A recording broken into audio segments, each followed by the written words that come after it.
Well, let's take a peek at how global markets are doing on this Tuesday morning, new week of trade for especially US and European markets. Let's see how they opened up. Well, Wall Street extended its rough start to 2022 with the S&P and the Dow both starting lower. Of course, a lot of that is due to bond yield pressure. Bond yields have been going up. In fact, they topped over 30 basis points in the last 1 week itself.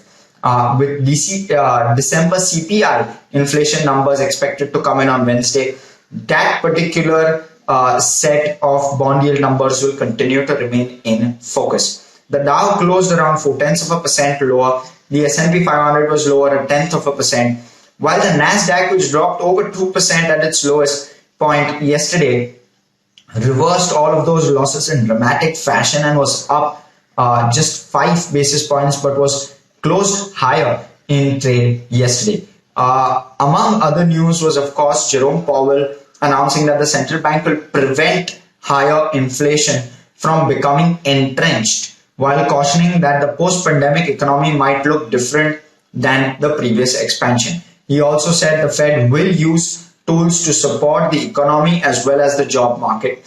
On the economy front, he said it's expanding at a fast pace, and he had encouraging words about the job market as well. He said the labor market is looking strong.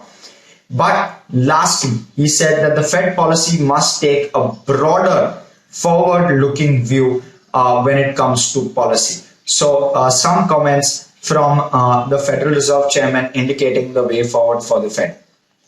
Moving quickly on to Europe, after clocking an inflation of 5% just before the weekend, an interest rate hike, of course, that fear gripped European investors. That's expected. All European indices closed lower in trade yesterday, with the DAX down 1.13%, the FTSE down over 0.5%, the CAC 40 down, as well as the Stoxx 600 down almost 1.5% each in trade yesterday. Moving quickly on to how Asia is looking early in trade today.